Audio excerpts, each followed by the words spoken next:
तो हेलो दोस्तों, आप सभी का स्वागत है आपके अपने YouTube चैनल स्मार्ट इंजीनियर पर। मेरा नाम है राधे और आज हम स्टार्ट करने जा रहे हैं दोस्तों कंस्ट्रक्शन टेक्नोलॉजी के रिलेटेड में एक नया वीडियो। जी हाँ दोस्तों, जिस तरह से हमने हमारी प्रीवियस वीडियो के अंदर में सीखा कितने प्रकार के फाउंडेशन होते हैं, यानी कि डीप फाउंडेशन क्या होता है, सेलो फाउंडेशन क्या होता है, बेसिकली इनका आप डिफरेंशिएट लिख सको या फिर डिफरेंशिएट बता पाओ पेपर में इजीली, तो मैंने कुछ इस तरह से लिख रखा है, इस तरह से मैंने बताया है। तो अगर आप वो वीडियो को देखना चाहते हो तो आप जाकर के देख सकते हो। वीडियो यहाँ पर आपको आई बटन उसकी लिंक मिल जाएगी।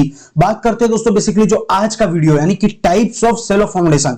एक सेलो फाउंडेशन के कितने टाइप्स हैं, उसको कहां-कहां बनाया जाता है और उसके आधार पर यानी कि उस सोइल्स के आधार पर कौन सा फाउंडेशन हम कहां पर कंस्ट्रक्ट कर सकते हैं या फिर उस सिचुएशन के आधार पर कौन सा फाउंडेशन कहां पर आ सकता है, वो आज हम सीखने का ट्राई करेंगे। तो चलिए दोस्तों आगे की ओर बढ़ते हैं। कुछ मैंने यहां पर एक पॉइंट ले रखा है सेलो फाउंडेशन के लिए कि अगर आपको बाय चांस वाइवा हो गया या फिर इंटरव्यू वगैरह हो गए, आपसे पूछा जाए कि what is this shallow foundation, तो आप उसको बता पाओगे। मैंने यहां पर दूसरा टर्म ले रखा, पहले वाले की तरह नहीं है। पहले वाले में क्या था कि अगर आपको सेलो फाउंडेशन का कोई डेफिनेशन पूछो तो बता पाते थे कि जिसकी गहराई उसकी चौड़ाई के मुकाबले में कम हो या फिर उसके बराबर हो तो उसको कहते थे सेलो foundation.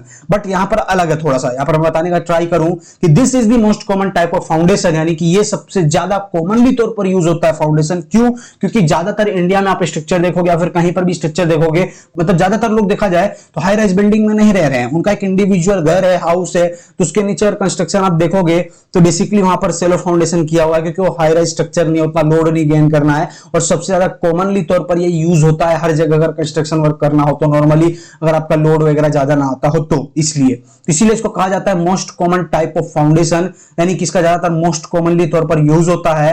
And this type of foundation is practicable for a depth up to 5 metre and is normally convenient above the water table.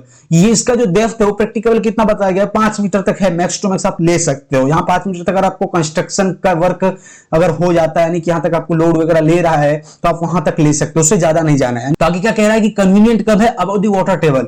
Water table क्या होता है, यानी कि जो हमारी जमीन के अंदर पानी संग्रह है, पानी का एक लेवल है, जिस तरह से आप बोरवेल करके पानी वगैरह निकालते हो तो उस पानी का एक लेवल है।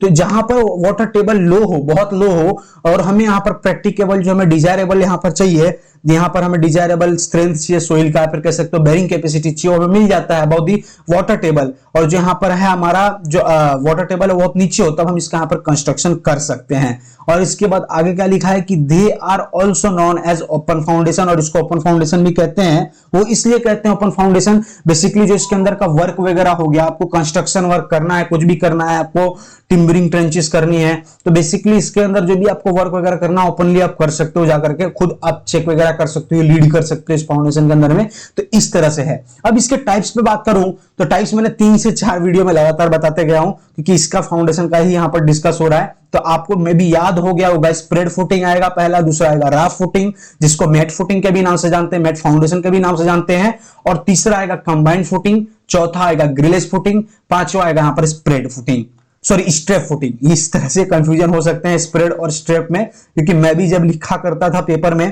तो मैं कंफ्यूजन होकर के बार बार मैं कभी कभी मिक्सअप कर दिया करता था। तो ये यहां पर आएगा आपका स्प्रेड और यहां पर नीचे आएगा स्ट्रेप। यहां पर टी का फर्क लग रहा होगा और यहां पर लास्ट में डी आ जा रहा है, वही फर्क है, थोड़ा बहुत ज्यादा नहीं है। तो स्प्रेड और स्ट्रेप ये 2 फुटिंग अलग अलग हैं और दोनों के अंदर भी टाइप्स वगैरह निकल करके आएंगे। आगे की ओर चलते हैं। यहां पर पहला आता है यहां पर स्प्रेड फुटिंग का, यहां पर टाइप वगैरह, और स्प्रेड फुटिंग क्या होता है, किस जगह पर जनरली तौर पर यूज किया जाता है और कैसा फाउंडेशन है, समझने का ट्राई करते हैं। यहां पर लिखा क्या है दोस्तों कि in case of spread footing the base of footing is made wider so as to distribute the load over the wider area. कहना क्या चाहता है, जिसका बेस है यानी कि फुटिंग का जो निचला पार्ट है उसका यहां पर क्या काम करते हैं, बनाने का तरीका कैसा है, मेड करने का तरीका कैसा है, तो हम इसको वाइडरली बनाते हैं, यानी कि चौड़ाई में बनाते हैं। और चौड़ाई में बनाने का कारण क्या है कि जो लोड आ रहा है वो चौड़ाई में डिस्ट्रीब्यूट है, यानी कि लंबी दूरी में डिस्ट्रीब्यूट हो, वाइडर एरिया में डिस्ट्रीब्यूट हो, तो इसीलिए यहां पर इसका बनाने का काम है। और ज्यादातर देखे तो ये सबसे पुरानी फुटिंग है आज तक की कंस्ट्रक्शन में। अगर आप देखोगे, आप जब भी पहले टाइम में घर बनाते थे, जिस तरह से आपका मान लेते हैं मिट्टी की वॉल्स वगैरह थी या फिर आपने ब्रिक वगैरह कंस्ट्रक्ट किया, और पहले के टाइम में जो भी ब्रिक से घर बनते थे तो उसके नीचे कॉलम का यूज नहीं किया जाता था। ब्रिक वॉल्स के नीचे आपको फुटिंग्स वगैरह देखने को मिलेंगी। बेसिकली उस फुटिंग को यहां पर हम कहेंगे स्प्रेड फुटिंग। इसके अंदर भी टाइप्स वगैरह हैं दोस्तों। बेसिकली पहला टाइप निकलता है वॉल फुटिंग, दूसरा आएगा रेनफोर्समेंट कंक्रीट फुटिंग, तीसरा आएगा इन्वर्टेड आर्च फुटिंग और चौथा आएगा यहां पर कॉलम फुटिंग। यहाँ पर नाम के आधार पर नहीं समझ में आ रहा होगा, समझने का ट्राई करते हैं। यहाँ पर बात करते हैं पहले वॉल फुटिंग के बारे में। वॉल फुटिंग क्या कहना चाहता है कि a spread footing for a continuous wall is called wall footing और स्ट्रिप फुटिंग। स्ट्रिप आ रहा है और वहां पर कौन सा था, स्प्रेड था, स्ट्रेप था, सॉरी वहां पर स्ट्रेप था। यहां पर फिर से कंफ्यूज मत होइएगा, नाम सिमिलरली लगेंगे। यहां पर स्ट्रिप फुटिंग कह रहा है, इसका नाम दूसरा नाम यानी कि वॉल फुटिंग का स्ट्रिप फुटिंग भी है। तो यहां पर कहना क्या चाहता है दोस्तों कि a spread footing for a continuous wall, यानी कि आप एक कंटिन्यूअस वॉल कंस्ट्रक्ट कर रहे हो जिस तरह से मैंने बताया, तो उसके नीचे एक बेस बनाने के लिए जो इस लोड्स को गेन करके सोइल में ट्रांसमिट करे, तो ये एक लेयर बनाई जाती थी जिसका नाम था यहां पर वॉल फुटिंग। और बेसिकली इसके अंदर भी यहां पर आपको दो टाइप देखने को मिलते थे। पहला आता है यहां पर हमारा simple wall footing without masonry offsets, और इसमें आएगा विद मेशनरी ऑफसेट्स जो भी रहेगा। अब देखते हैं ऑफसेट्स किस तरह से है। पहले विदाउट ऑफसेट्स देखें, यहां पर कोई ऑफसेट्स आपको देखने को नहीं मिलेंगे। ऑफसेट्स यानी कि यहां पर ये पहला ऑफसेट्स, दूसरा, तीसरा, तो इस तरह से एक स्प्रेड टाइप बनाते थे, कुछ इस तरह से प्रोसीजर रहता था। अब वही चीज यहां पर नीचे की ओर देखें तो देख सकते हैं यहां पर कोई ऑफसेट्स नहीं है, सिंगल है, सिंगल लेयर का वॉल आया, नीचे यहां पर आपका जो भी है कंक्रीटिंग लेयर दिख रहा है उसके ऊपर लोड सारा डिस्ट्रीब्यूट हो गया। बट यहां पर जो यहां पर स्प्रेड टाइप है, इसका बनाने का क्या मतलब है, स्प्रेड रखने का मतलब है कि अगर आपका पहले लोड आता है, वो लोड पहले यहां पर जाएगा, यहां पर थोड़ा बहुत गेन करेगा, अपने अंदर डिसॉल्व करेगा लोड्स को, फिर इसके बाद यहां पर थोड़ा सा लोड जाएगा, फिर यहां पर जाएगा, और नीचे जाते जाते बहुत कम मात्रा में लोड जाएगा, जिसके कारण जो भी सोइल्स वगैरह हो, जितनी उसकी कैपेसिटी है उतना लोड उसको दे पाएगा और इजीली वहां पर वो स्ट्रक्चर स्टेबल खड़ा रहेगा। तो ये काम है यहाँ पर वॉल फुटिंग का, मे भी आपको अच्छी तरह से समझ में आया होगा। और आगे की ओर चले और थोड़ा सा यहाँ पर बता दूं एक पॉइंट, ये दोनों का बनाने का ये कारण है, अगर आपका स्ट्रक्चर ज्यादा भारी नहीं है, ज्यादा लोडेड नहीं है, तो आप इसका यूज कर सकते हैं। आपका यहाँ पर जो भी कॉस्ट है इकोनॉमिकल पड़ेगा, क्योंकि हमें स्ट्रक्चर बनाना तो है, ऐसा भी नहीं बना देना है कि अनइकोनॉमिकल हो जाए और वो हमारे यूज में ना आए। आप बेसिकली देख सकते हो इसकी दो लेयर लेकर के जाएंगे सारे वॉल्स के नीचे, तो मे भी ब्रिक्स वगैरह ज्यादा लगेंगी और आपका यहाँ पर कॉस्ट ज्यादा बढ़ेगा। तो इसीलिए यहाँ पर क्या कर सकते हैं, इकोनॉमिकल रखने के लिए अगर आपका लोड वगैरह कम हो तब आप वन लेयर यानी कि सिंगल लेयर का यूज कर सकते हैं। आगे की ओर बढ़े दोस्तों, आगे आएगा हमारा यहाँ पर रेनफोर्समेंट कंक्रीट फुटिंग। इसके नाम के आधार पर आपको पता चल रहा होगा, रेनफोर्स भी यूज करेंगे इसके अंदर, यानी कि स्टील का भी यूज आएगा, कंक्रीट का भी यूज करना, उसकी मदद से हमें फुटिंग क्रिएट करना है। तो कुछ इसी तरह से है, मैं यहाँ पर पहले ड्राइंग की मदद से आपको समझा दूं। यहाँ पर इन सारे ड्राइंग पर आप कॉन्सेंट्रेट कीजिएगा, लेकिन बाद में पहले आप समझने का ट्राई करिए। इसके अंदर कंक्रीट वर्क का इस्तेमाल किया जाता था और ज्यादा लोड जब आती थी, क्योंकि हमारा लोड का डायरेक्शन चेंज होने लगा। हमने पहली स्टोरी बनाई, सब जब दूसरी स्टोरी बनाने का कंस्ट्रक्ट करने लगे तो लोड का यहाँ पर डायरेक्शन बदलने लगा। जब तीसरा स्टोरी लिए तो वहां पर भी यहाँ पर थोड़ा बहुत लोड बढ़ने लगा, लोड बढ़ रहा है अभी आप समझिए कॉमनली।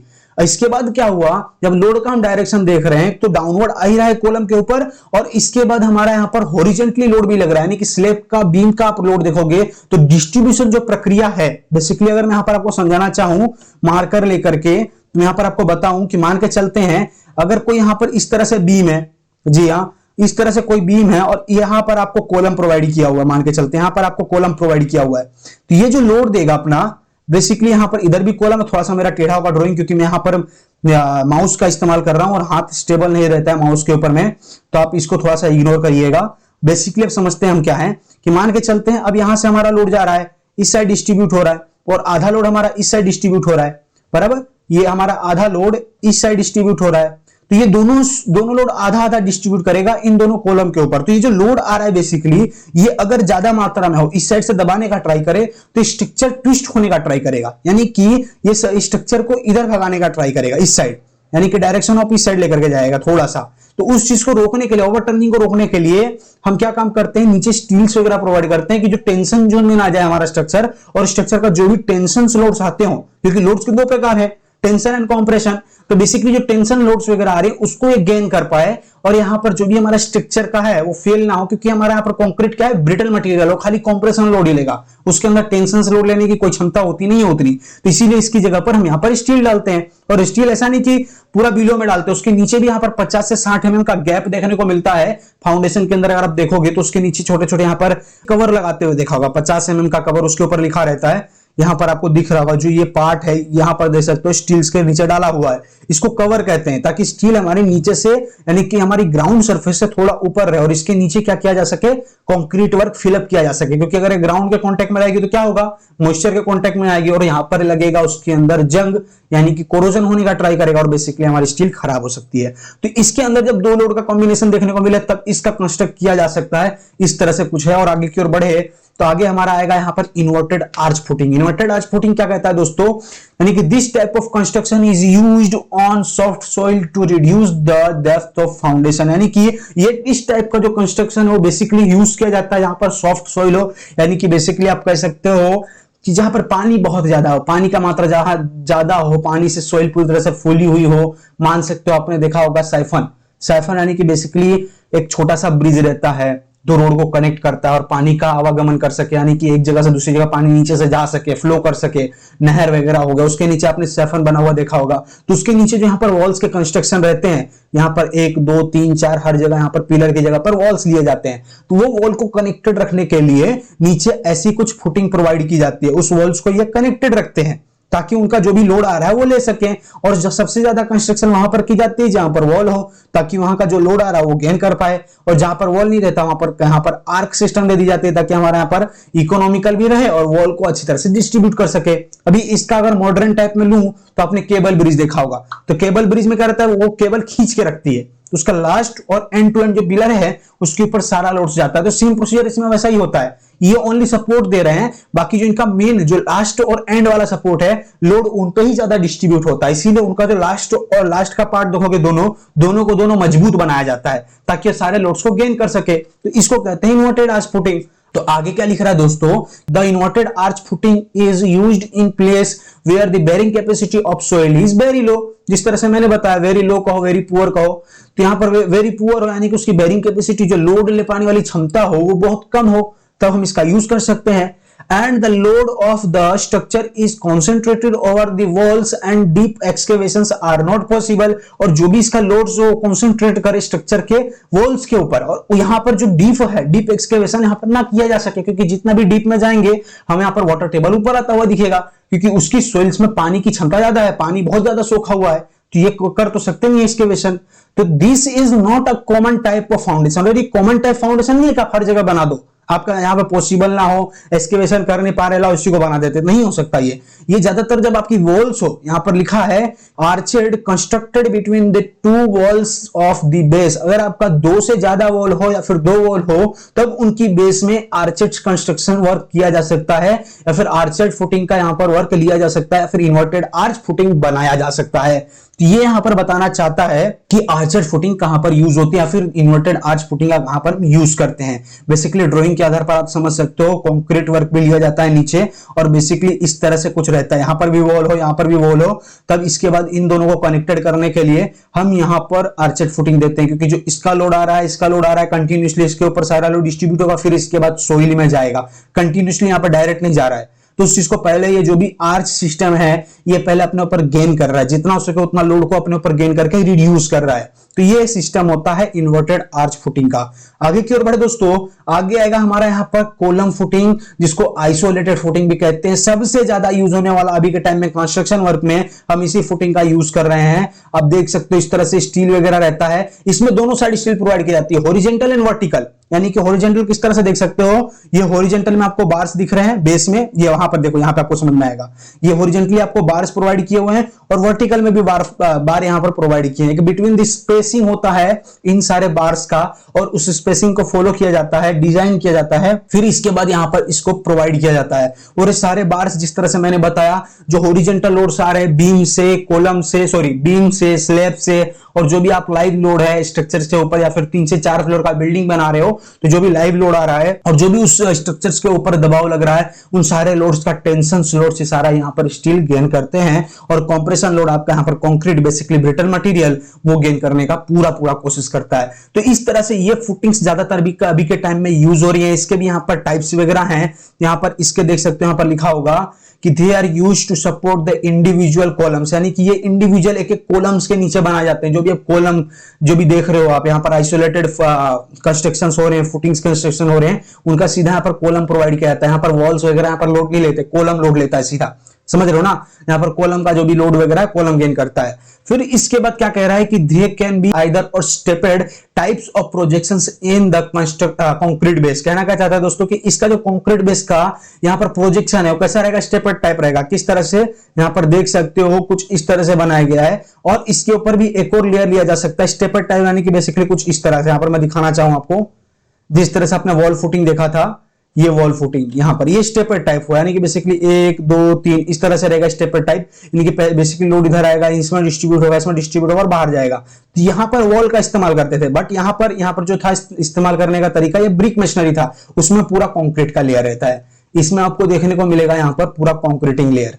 जी हाँ दोस्तों, तो अब इसके अंदर क्या लिख रहा है, स्टेपर टाइप भी रहता है और यहाँ पर स्लोप टाइप भी रहता है। स्लोप टाइप यानी कि बेसिकली इस तरह से देख सकते हैं, यहाँ पर स्लोप प्रोवाइड किया गया है ताकि जो आपका लोड है वो धीरे धीरे से यहाँ पर स्लोप में डिस्ट्रीब्यूट होकर के कम से कम मात्रा में नीचे लोड जाए। तो ये इस तरह से रहता है, और इसके नीचे भी यहाँ पर गैप प्रोवाइड किया जाता है, जिस तरह से मैंने बताया चारों साइड से, ताकि यहाँ पर कंक्रीट में कोरोजन वगैरह ना लगे। और इस तरह की फुटिंग आजकल ज्यादा देखने को मिल रहे हैं। तो दोस्तों मेरे ख्याल से आज की वीडियो को हम यहीं तक रखते हैं, क्योंकि इसके बाद जो हमारे यहाँ पर रहेगा मेन टॉपिक वो है हमारा यहाँ पर कंबाइंड फुटिंग। कंबाइंड फुटिंग यानी कि इसके बाद और हम टाइप लेंगे, कंबाइंड का लेंगे, मैट का लेंगे, और इसके बाद हमारा रहेगा स्ट्रेप का।